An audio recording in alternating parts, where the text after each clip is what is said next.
Hola a todos de nuevo. Soy Ana Portoles Ocampo, cardióloga, y continuamos con la segunda parte de esta sesión sobre insuficiencia cardíaca como complicación del síndrome coronario agudo.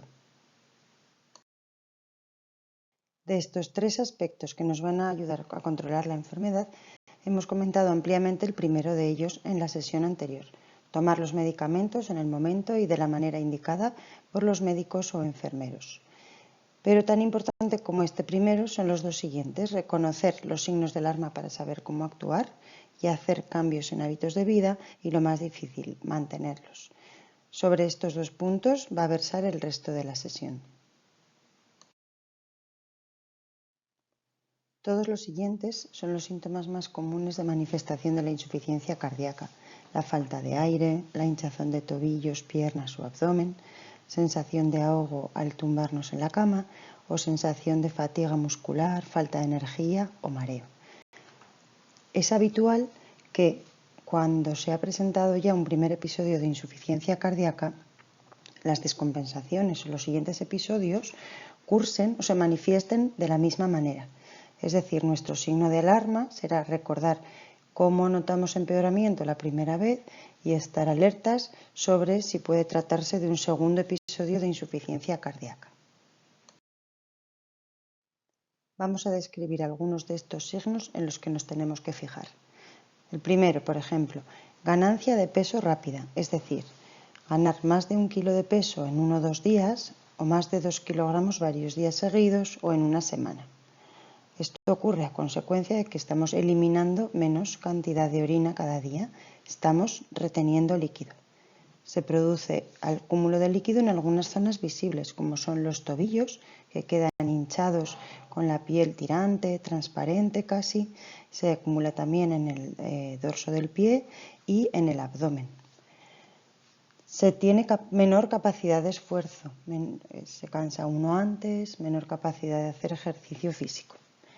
Y puede acompañarse también de sensación de falta de aire o tos al tumbarse, o necesidad de incorporarse en la cama para respirar mejor, lo que algún paciente refiere como necesité dormir sentado. Continuamos con síntomas, signos de insuficiencia cardíaca. Se puede notar mareo, fundamentalmente por tensión baja, por hipotensión. Lo que ocurre es que no hay suficiente riego cerebral y notamos esta sensación. Otra posibilidad es notar dolor en el pecho, angina de pecho. Sabemos que al detenernos suele remitir, pero si no es así, si es un dolor continuado, eso es grave y es un motivo para acudir a urgencias. Cansancio mayor de lo habitual para nuestras actividades diarias o tos persistente, secreciones espumosas de color rosado. Esto sugeriría líquido en el pulmón y es una situación grave. Y si habíamos tomado la medicación correctamente y nos habíamos intentado cuidar, ¿por qué tenemos otro episodio de insuficiencia cardíaca? ¿Cuáles son los factores que pueden descompensar esta enfermedad? Bueno, pues hay factores externos que no siempre podemos controlar. Por ejemplo, las temperaturas límite, el frío extremo o el calor intenso, el golpe de calor que produce bajada de tensión y en combinación con todos los fármacos que tomamos para la insuficiencia cardíaca, pues puede empeorarnos. Palpitaciones o angina de pecho, es decir, otra enfermedad cardíaca intercurrente, una taquiarritmia, una frecuencia cardíaca muy rápida que haga que nuestro corazón funcione peor. Algunos medicamentos que necesitemos tomar por otros motivos, por otras enfermedades, pueden provocar retención de líquido o insuficiencia renal, que hace un flaco favor a la insuficiencia cardíaca. Estos son los antiinflamatorios, por ejemplo, los de tipo ibuprofeno, o el tratamiento con corticoides. También ha podido ocurrir olvidos de medicación, no tomar la medicación correctamente o porque se nos han gastado las cajas, etc.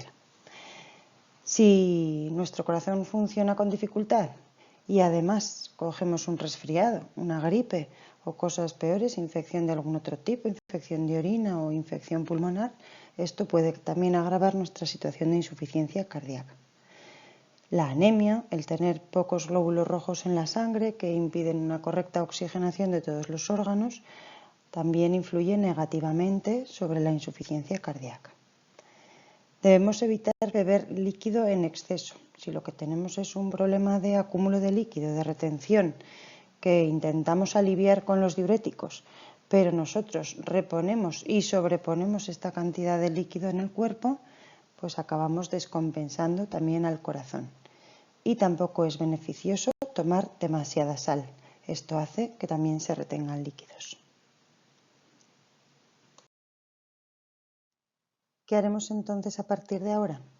Cambiaremos algunos aspectos de nuestra dieta, adquiriremos costumbres sanas y llevaremos algunas rutinas diarias para controlar nuestro peso, nuestras constantes vitales y ver que el tratamiento está siendo eficaz.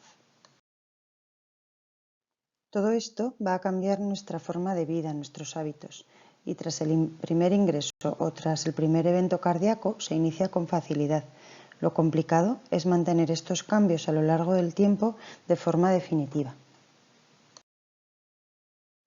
Mirad, igual que se llevan a cabo estudios científicos sobre fármacos comparando las distintas moléculas y decidiendo cuál disminuye la mortalidad, también se han realizado estudios sobre medidas no farmacológicas que aumentan la supervivencia, y estas son la adherencia al tratamiento, es decir, tomar los fármacos según se ha indicado, no dejarlos, abandonar el tabaco, no fumar, esto está claro y es bien conocido que es beneficioso tanto para el corazón como para otros órganos, así como para evitar el cáncer, por ejemplo de pulmón o de vejiga, y realizar ejercicio físico diario con intensidad moderada, que esto es muy particular. Para cada paciente la intensidad moderada es un grado distinto.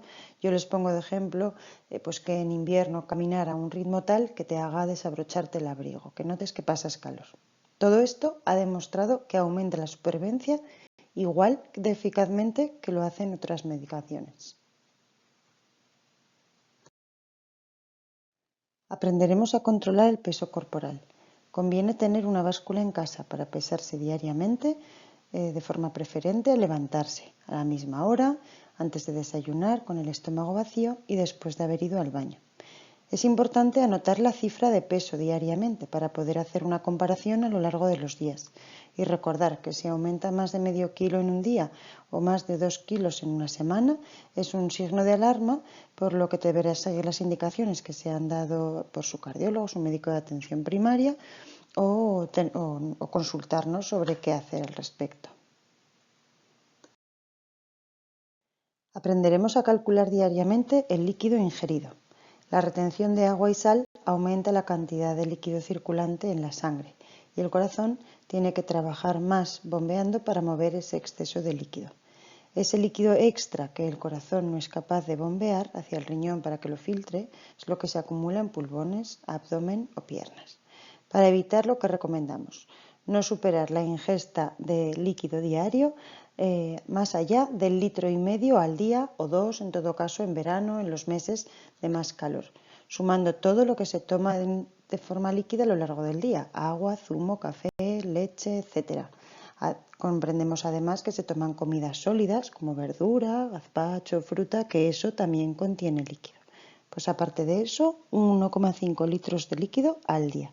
Y evitar bebidas hidrocarbonatadas, bebidas con gas que contienen sodio.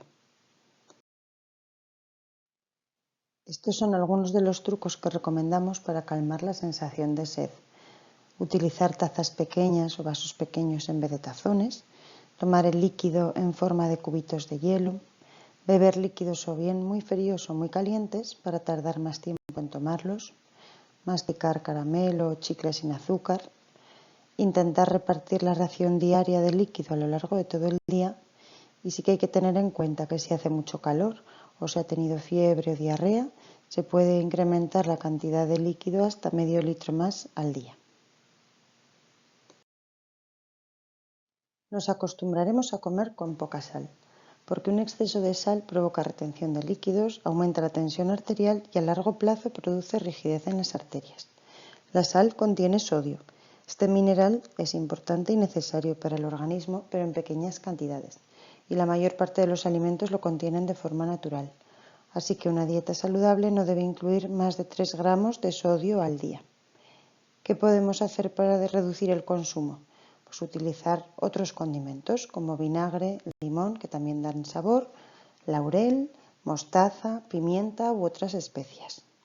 Y evitar las comidas preparadas, evitar sobre todo alimentos precocinados, los alimentos enlatados y los embutidos que en general tienen un alto contenido en sal.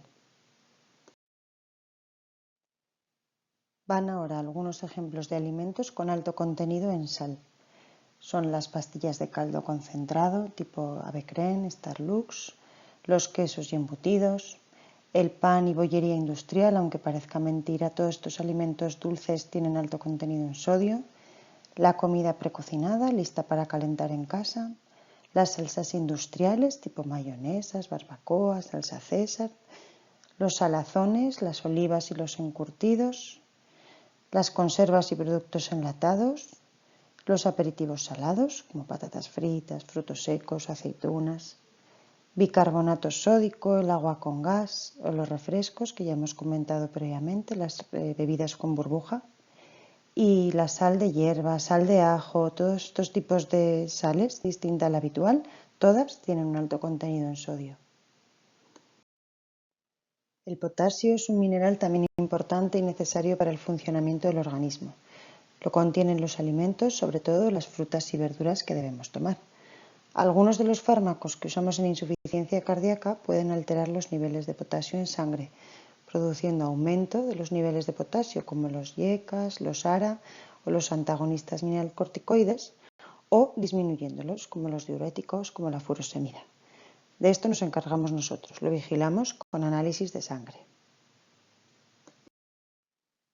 En conjunto debemos tender a realizar una dieta mediterránea con alto consumo de alimentos ricos en fibra, alimentos ricos en fibra, como la verdura y la fruta, los cereales, las legumbres y los alimentos integrales y con baja ingesta, bajo consumo de grasas y colesterol.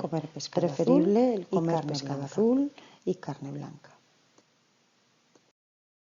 Algunos trucos para cocinar con menos grasa son los siguientes.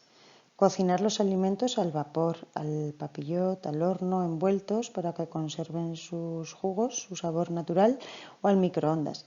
De esta manera no es necesario añadir tanta sal. Evitar alimentos fritos. Se aconseja en todo caso utilizar aceite de oliva para freír. Disponer de sartenes antiadherentes que permitan cocinar con menos cantidad de aceite. Seleccionar carnes magras y retirar la grasa cruda visible y la piel de las aves, que tienen también alto contenido en grasa. A la hora de preparar caldos, cocidos o estofados, dejarlos enfriar y retirar la capa de grasa que se forma en la superficie. Y para elaborar salsas es preferible el uso de caldos vegetales, la leche desnatada o el aceite de oliva.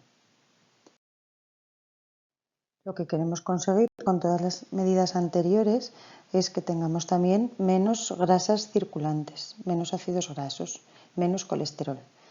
Todo esto influye en el peso corporal. La obesidad o el sobrepeso aumentan el tejido corporal que debe recibir oxígeno. Más grasa, pues más sobrecarga de trabajo para el corazón. Además, aumenta la tensión arterial, promueve la diabetes y el aumento de azúcar en sangre. El exceso de grasas en la dieta aumenta los niveles de colesterol circulante en sangre, depositándose en las paredes arteriales, reduciendo su diámetro y dificultando el paso de la sangre oxigenada a su través, obstruyéndolas finalmente. La actividad física, el deporte, nos ayuda a disminuir también el colesterol circulante, a perder peso, a estar en forma y a quemar grasa. El ejercicio físico debe ser moderado y progresivo, adecuado a cada paciente. Los más recomendados son andar, nadar, ir en bicicleta, bailar, en conjunto, deporte aeróbico, mover todos los grupos musculares. Esto mejora los síntomas de la enfermedad cardíaca y además mejora el estado de ánimo. No se trata de convertirse en un atleta de élite, sino en evitar el sedentarismo, siempre en función de la capacidad de cada uno. No es recomendable realizar ejercicio con temperaturas extremas ni después de las comidas. Si es posible, es preferible ir acompañado y es conveniente beber un poco de agua antes y después de realizar ejercicio. El alcohol y el tabaco, estas dos sustancias, son nocivas para el corazón en caso de insuficiencia cardíaca. El alcohol hay que suprimirlo por completo si se presentan síntomas de insuficiencia cardíaca. Si además el diagnóstico es una miocardiopatía dilatada, hay que evitarlo porque disminuye la capacidad de la contracción de las fibras musculares cardíacas, es decir, disminuye la fuerza con la que un corazón ya por sí debilitado puede contraerse y puede impulsar la sangre. Y del tabaco, que se ha hablado mucho en sesiones previas, repito que es absolutamente nocivo en presencia de cardiopatía isquémica. En conclusión, las ideas principales de estas dos sesiones se resumen aquí. Las medidas eficaces para tratar la insuficiencia cardíaca son tanto farmacológicas como no farmacológicas. Las farmacológicas, utilización de estos medicamentos, los IECA, los ARA o el sacubitril/valsartán, los betabloqueantes y los antagonistas de la aldosterona. Y entre las medidas no farmacológicas, la adherencia al tratamiento, es decir, no dejar de tomar diariamente la medicación pautada, no fumar y realizar ejercicio físico moderado si es posible diariamente. Con estas medidas y el resto de las recomendaciones que se han expuesto en las sesiones conseguiremos quedar libre de síntomas, evitar ingresos hospitalarios y mejorar la capacidad de esfuerzo.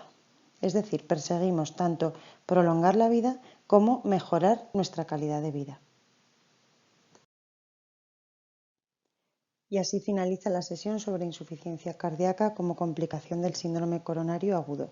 Muchas gracias por su atención.